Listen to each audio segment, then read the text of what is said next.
لله الصلاة والسلام على سيد الأنبياء والمرسلين وعلى آله وأصحابه وأهل بيته أجمعين أما بعد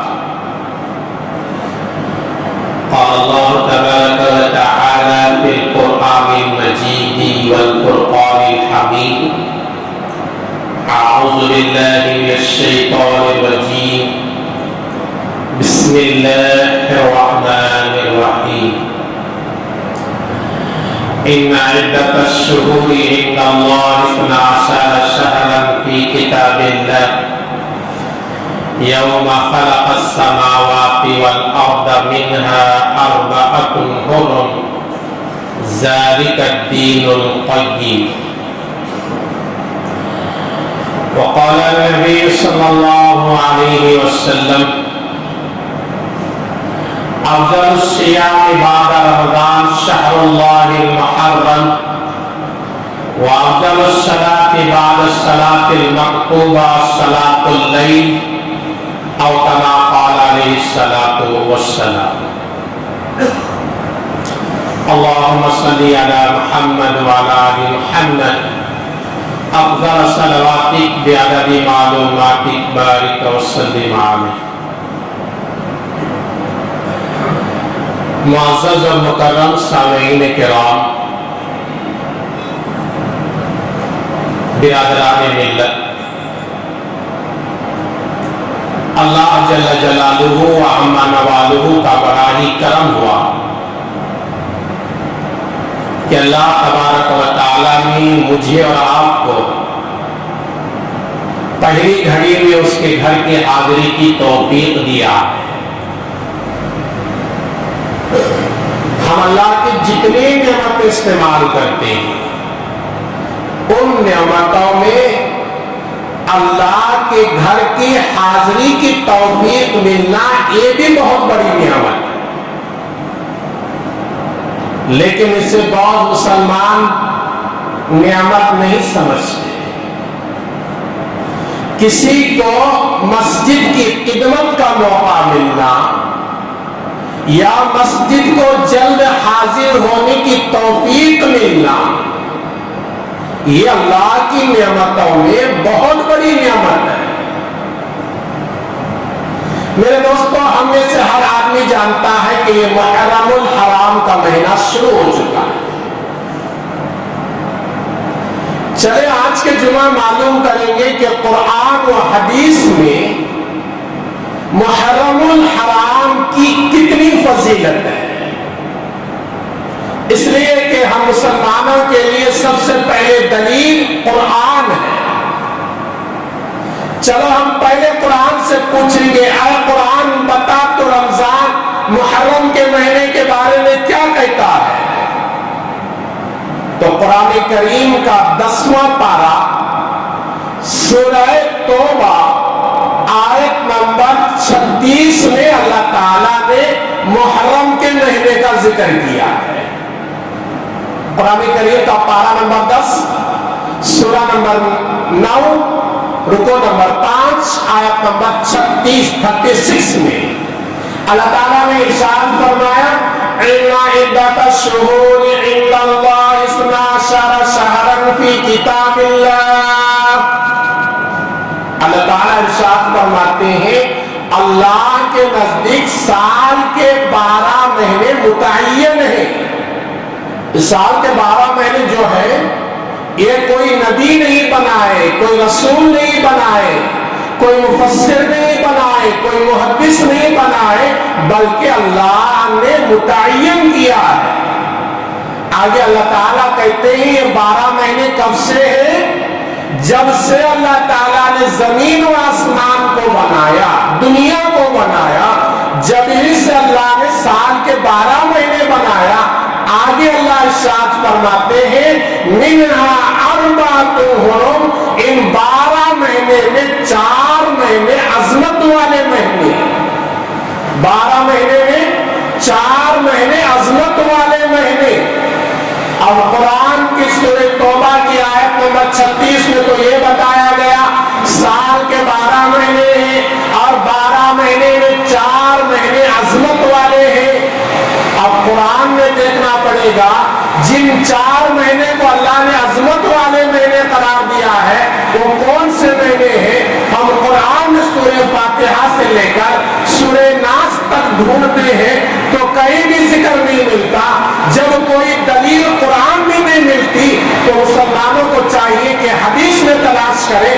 جب حدیث میں تلاش کرتے ہیں، صحیح بخاری کی حدیث ہے، حدیث کی کتابوں میں پہلے درجے کی حدیث کی کتاب بخاری ہے، بخاری شریف کی حدیث نمبر 3190 پر 7ویں حدیث ہے، جس میں اللہ کے نبی صلی اللہ علیہ وسلم نے ارشاد فرمایا کہ سال کے 12 مہینوں میں جو 4 مہینے عظمتوں والے مہینے ہیں وہ 4 مہینے کون سے؟ اللہ کے نبی نے بخاری شریف کی روایت موجود ہے، اللہ کے نبی صلی اللہ علیہ وسلم نے فرمایا ذی قعدہ، ذی الحجہ اور محرم اور رجب۔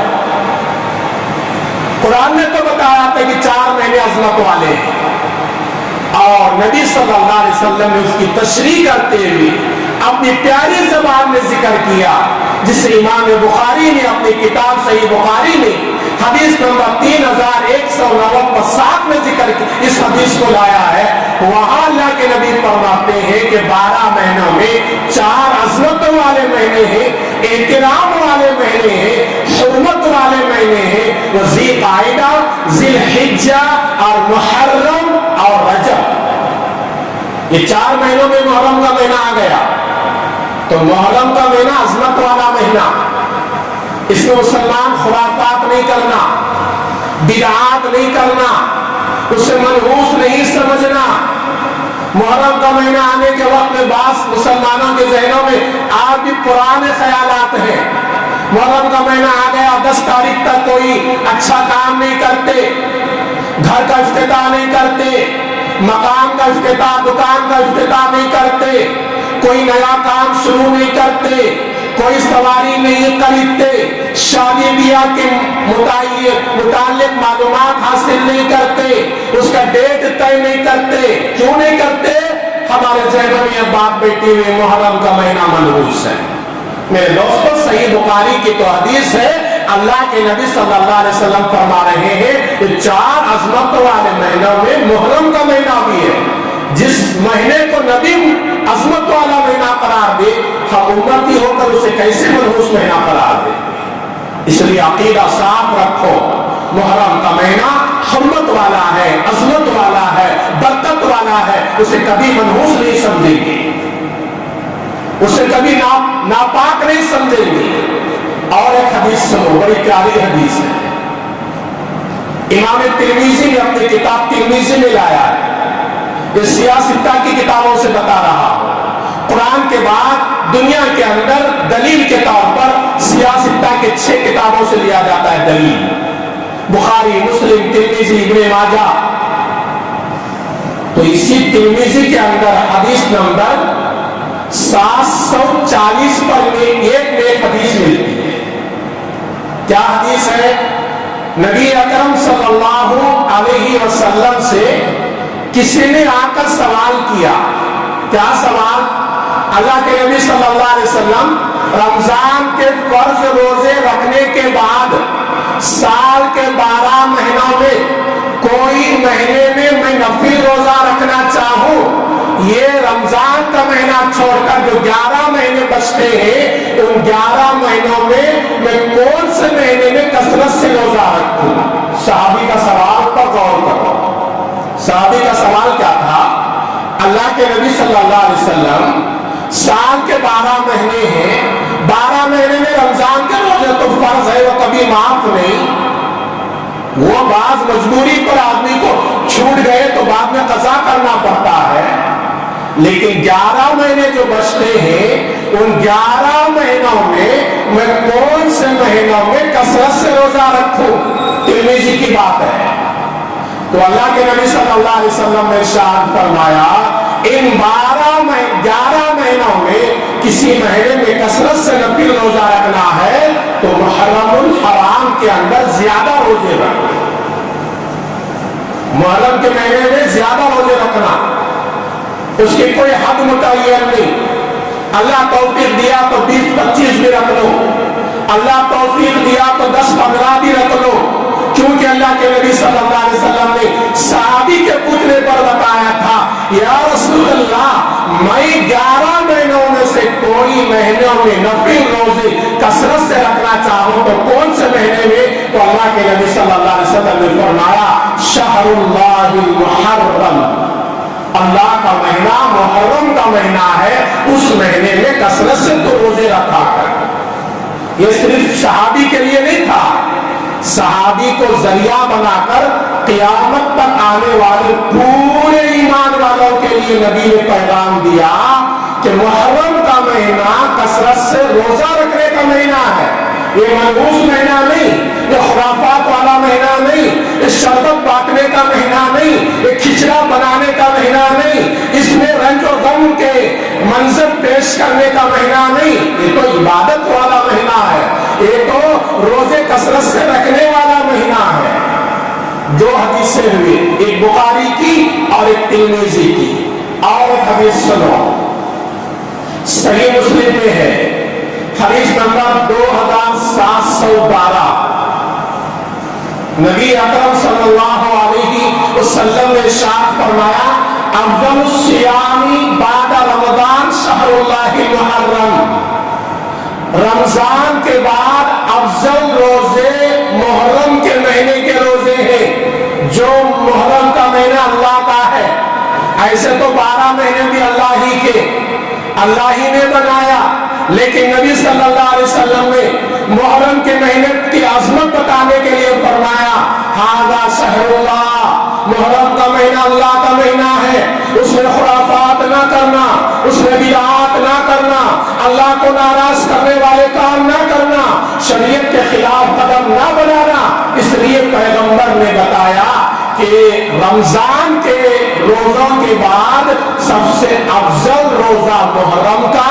آگے اللہ کے نبی فرماتے ہیں افضل الصلاۃ بعد صلاۃ المکتوبہ صلاۃ اللیل, فرض نماز کے بعد افضل نماز رات کی نماز ہے, یعنی تہجد کی نماز.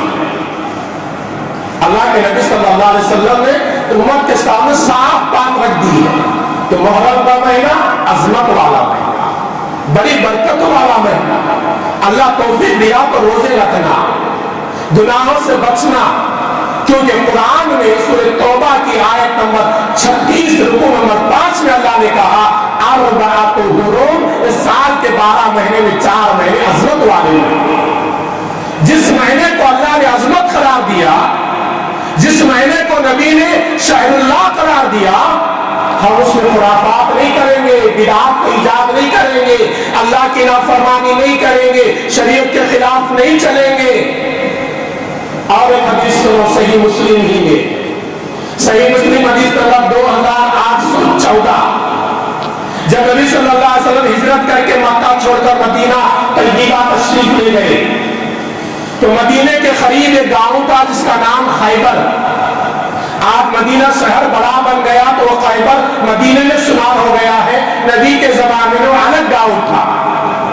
نبی صلی اللہ علیہ وسلم جب مدینے کو گئے تو خیبر کے یہودیوں کو دیکھا. یہودی کہتے ہیں حضرت عیسیٰ کو نبی ماننے والے کو.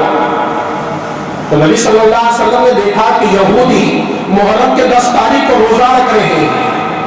تو پیارے آقا حضور اکرم صلی اللہ علیہ وسلم نے پوچھا اے لوگوں, تم یہ محرم کے 10 تاریخ کو جو روزہ رکھتے ہو یہ کس کی وجہ کیا ہے, کس وجہ سے روزہ رکھتے ہو؟ تو یہودیوں نے کہا اے اللہ کے نبی, کہ محرم کے 10 تاریخ کو اللہ نے حضرت موسیٰ بنی اسرائیل کے قوم کو فرعون اس کے دشمنوں سے ہمیں نجات دیا. فرعون موسیٰ بنی اسرائیل کا دشمن تھا اور فرعون اس کی قوم حضرت موسیٰ بنی اسرائیل کے 12 قبیلے کے لوگوں کو مارنے کی تیاری کر رہے ہیں. دوڑاتے ہوئے بستی سے نکلے, حضرت موسیٰ بھی ہیں, ان کی بنی اسرائیل کے 12 قبیلے کے لوگ بھی ہیں, پیچھے فرعون ہے, سامنے جاتے جاتے سمندر آیا. قرآن میں جیسے سمندر آیا تو لوگ پریشان ہوئے, حضرت موسیٰ سے کہنے لگے اے نبی اب تو ہم مارے گئے.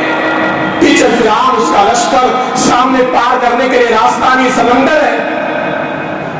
نبی کا بھروسہ یقین اللہ پر 100 سے بھی زیادہ ہوتا ہے. ہمیں بھی اللہ کے باتوں پر, نبی کے باتوں پر یقین کی ضرورت ہے. آج مسلمانوں کے پاس علم کی کمی نہیں, یقین کی کمی ہے.